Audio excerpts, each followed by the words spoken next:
We're going to try this in one take again. Say hi. Hi. Hi.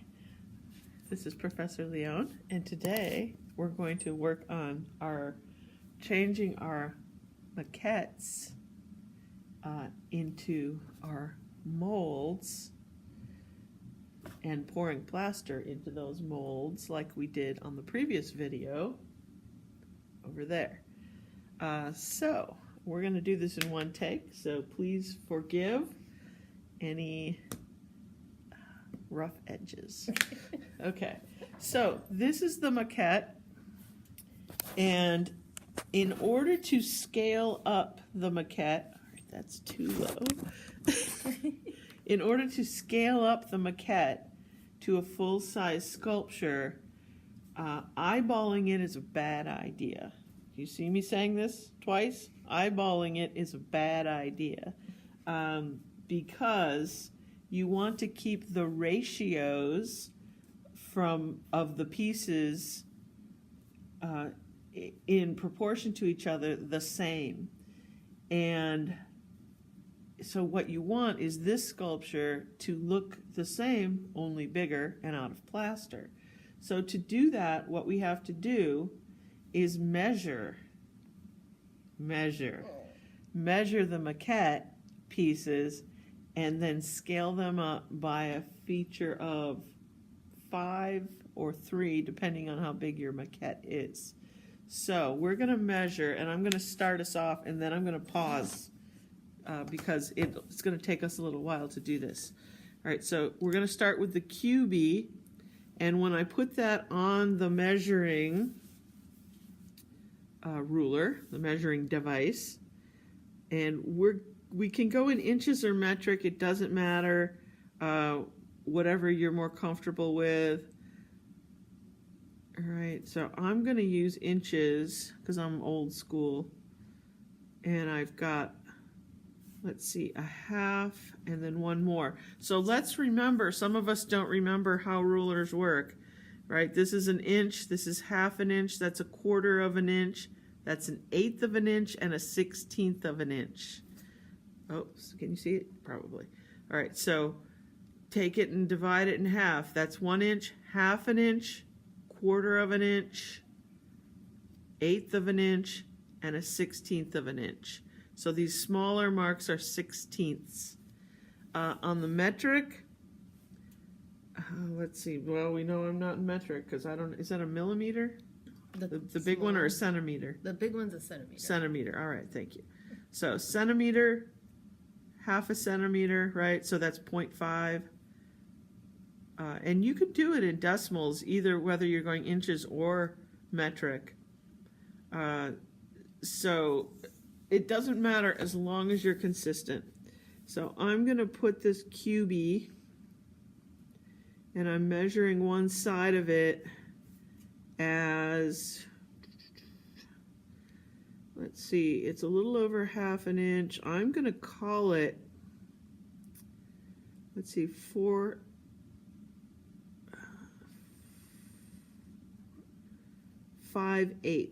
I'm going to call it 5/8.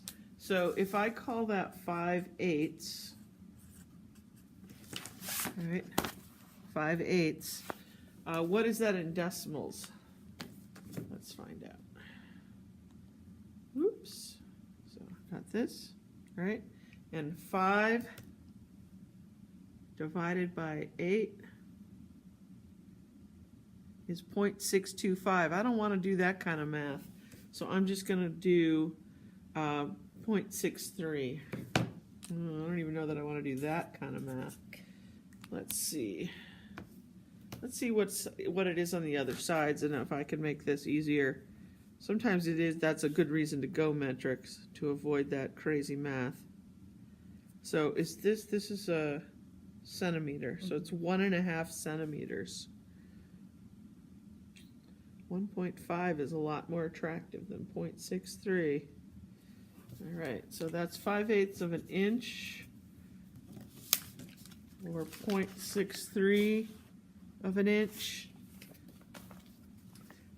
or metric is what did I say? 1.5 centimeters. I like that. We're going metric. All right, so 1.5 centimeters, and that's 1.5 centimeters, and that's on one side. So I'm going to just kind of check and see if this is a true cube. And it's not quite, but it's pretty close. So for our purposes, we're going to make an executive decision, and we're going to call this a true cube. And I'm going to start over, and I'm going to get rid of the one with the inches on it. And I'm going to say QB, 1.5 centimeters by 1.5 centimeters by 1.5 centimeters. Now we're going to scale it up. And if we scale it up by 3, that would give us what? You're going to do the math on that one? Okay, cool. 4.5 centimeters. So if it's 4.5 centimeters, when we scale it up, that's going to be about that big. So we could do that. This is part of why it's important to measure, because you had this in mind, didn't you? Well, let's see how big it is. Let's see. It's about 7. Yeah, it's about 7 by 7 by 6. So first off, it's not a cube. And secondly, if we scale this up, this is by more than 3, right? So let's see if we did 4. What would 4 be if we scale it up by 4?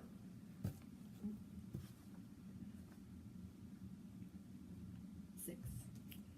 That might work. Let's see. So that would, if we do it by 4, then it's 6 even? So 6 centimeters.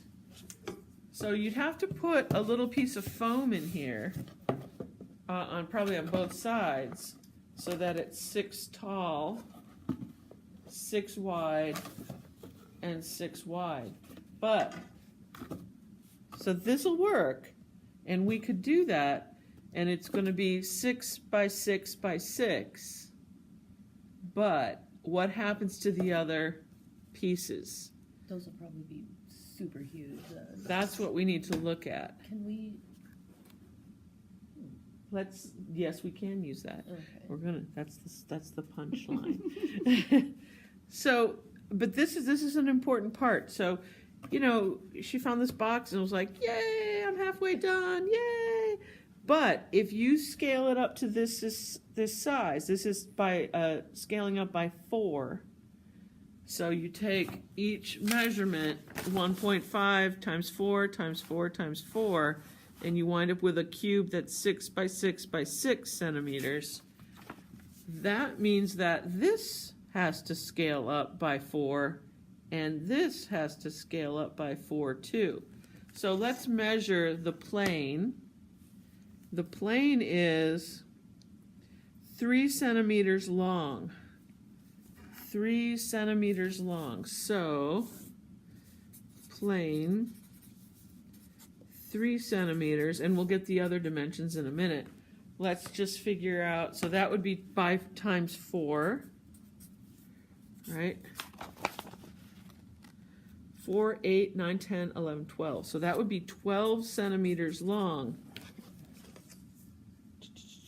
That's not, is that right? Is it only twice as big? It is. Yeah. Well, that's not so bad. Be like 12 centimeters. That doesn't seem right. What are we doing wrong? Wait. Oh, that's what we're doing wrong. We do it 6 inches. Yeah. It's good to keep. I'm going to leave that error in there so you don't do it, right? Because this is not 6 centimeters tall. This is 6 inches tall. That's a whole different world. So this is going to be way too big. Way too big. We would have to scale this up. Like Yeah, this would just be huge. All right, so we don't want to do that. We're going to put that over there, and we're going to look at this one. So this is 8. Even this is too big. So this is 8 by 8. Oh, 8 by 9. This isn't actually a cube. What do we want to do? Do we want to scale it up to that big? Not particularly. I feel like that'd be kind of nuts. Well, if we do this size, let's think about how big by 4. So if we use this, and we do use it as 6 inches,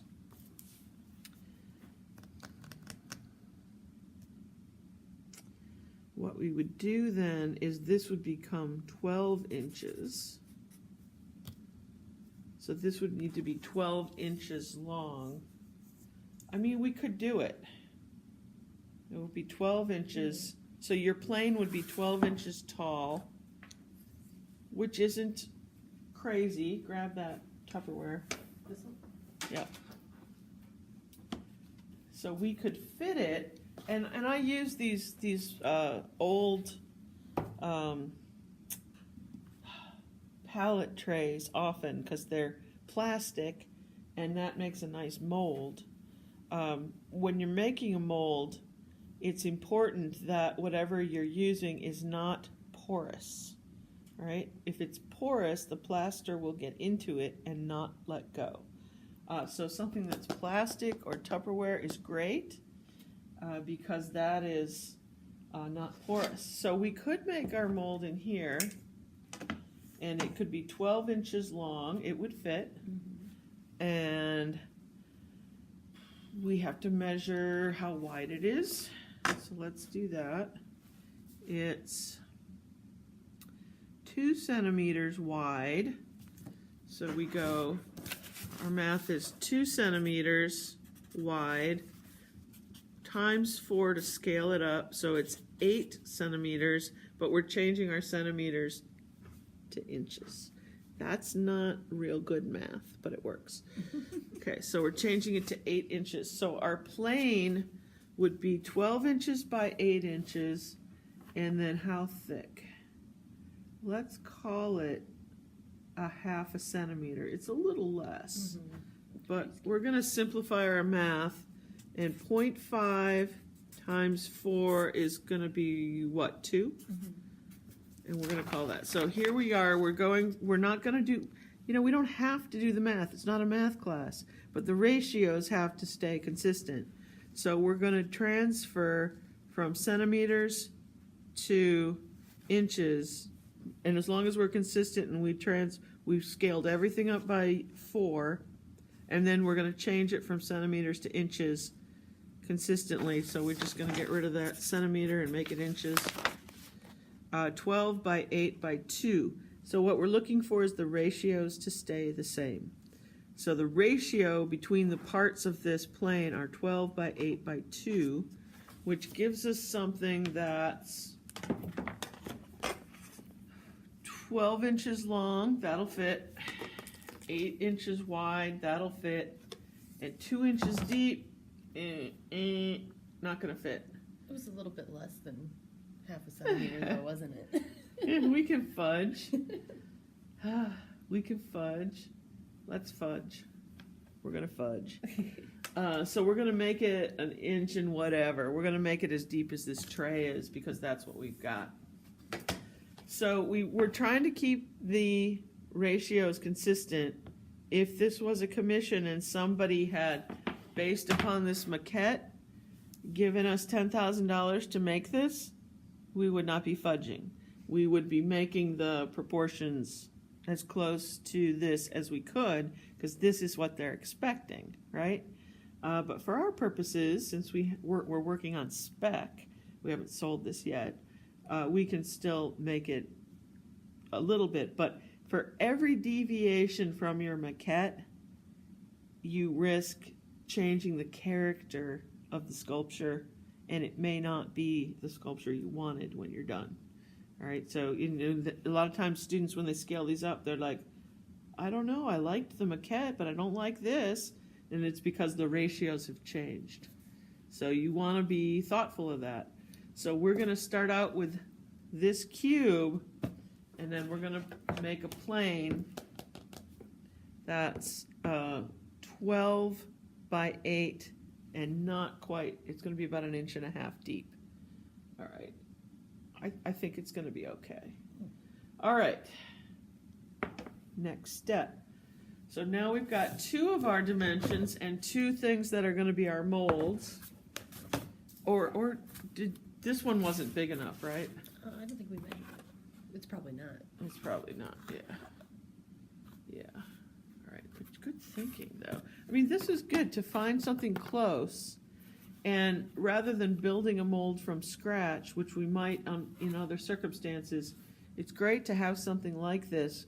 But be forewarned, using cardboard is problematic because it's porous, right? Water and plaster can get into it and leak everywhere.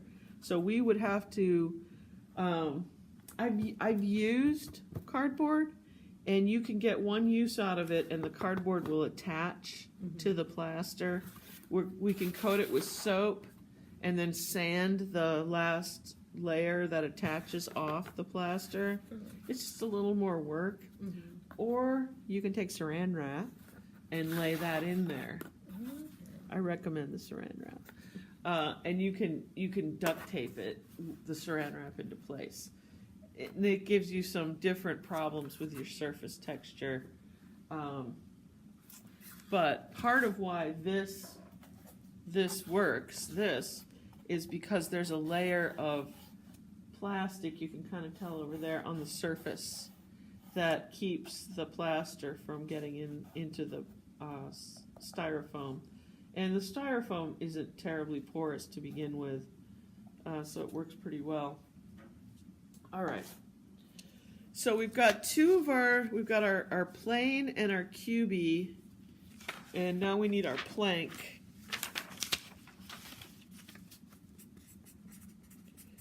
And before we get going, I'll do this. I'll write these up again.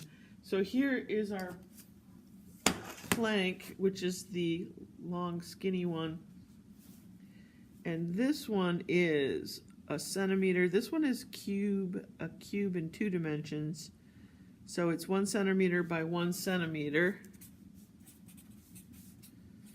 And then how long is it?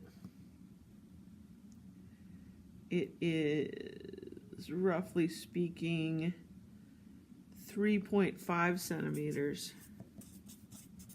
So times 4. All right. Those are our measurements. Times 4 gives us 4, 4, and 3.5 times 4. 14, yikes. Okay, so we're changing those then from centimeters to inches again. 4, 4, and 14. Now you might want to back it up and do these smaller. Let's think about it. 4 by 4. I think we might have a problem because this is 4 by 4. This would be too wide. I think it would pull it down. Well, we can do it, but the bigger it gets, the heavier it gets, and then we need reinforcements and poles and rods and all kinds of things. We're already going to need attachments for these, right? I like those little, the neat smaller ones. The smaller ones. Is this feeling too big now? This cube is feeling too big? All right, I agree. Because if we get into 14 inches long, that's not so bad. 14 inches tall for your plank, but 4 inches wide by 4 inches wide feels really big. Yeah, it all feels pretty big. It is all feeling pretty big. New plan. All right, so we're going to start out. Let's start out with our preliminary measurements. and we're going to scale it by a smaller number. Oh, you might not be able to use this box, but that's okay. So the QB is 1.5 by 1.5 by 1.5. The plane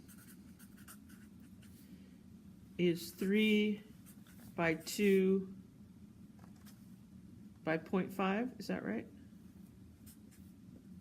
That seems right. 0.5, yeah. Yeah, okay. And then there we go, plank, I'll show you this in a second here, hang on, 1 by 1 by 3.5. Okay, so we throw out all our old paper so we don't get confused. That's important. And here's our official dimensions for our QB, our plane, and our plank. Now we're going to scale these up, and this might be a good time for a pencil, but let's think about what's our largest dimension is probably on the length of this plank. All right, the length of this plank, which is right here. That's our biggest dimension. So what if we just scale it up by 2? That'll give us... This will be a 7-centimeter guy.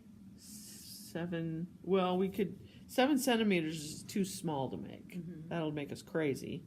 7 inches might be nice. That's nice. I like that. Okay, so let's go by 2, and that's going to be 7 inches by 2 inches by 2 inches. So our plank now is 2 inches wide, so that's about that big. 2 by 2. I mean, it still feels really big, doesn't it? 7 inches tall. I mean, this is kind of a thick, clunky little pole. Yeah. But you know, that's what we've got in our maquette, so we're going to go with it. All right. So then our plane, this one, scale up by 2. 6 inches by 4 inches by 1. 1, yeah. Nice. Okay, 1 inch, so 1 inch deep. Okay, and that's by 2. Trust the math. Do it twice. Measure twice. Cut once. Okay, so this is 1.5 times 2 is going to be 3. Correct? Okay. It's good to have 2 sets of eyes on this too. I have had it happen where someone mismeasured and wound up making something really huge, and I came in to find the whole floor covered with plaster, and he used like, I don't know how many pounds, hundreds of pounds of plaster. Made this huge thing. He did it though, he pulled it off, but it took reinforcement and rebar and things, and we don't really need that. Okay, so the QB is going to wind up being 3 inches by 3 inches by 3 inches. The plane is going to be 6 inches by 4 inches by 1 inch. And the plank is going to be 2 inches by 2 inches by 7 inches. I think that's a good plan. So good thing we measured, and good thing we looked at it and thought about how big it really would be. If it's too small, it's too hard to work with. If it's too big, you start dealing with weight issues and needing reinforcement. All right, so I'm going to wrap up this video on measuring, or should we just talk? Yeah, I'm going to wrap this up because it's 20 minutes. And then the next video is going to be on, once the molds are all made, how to seal them before we pour the plaster, right? So scale it up and show them to me before you start pouring plaster. All right, bye. Say goodbye. Bye. Bye.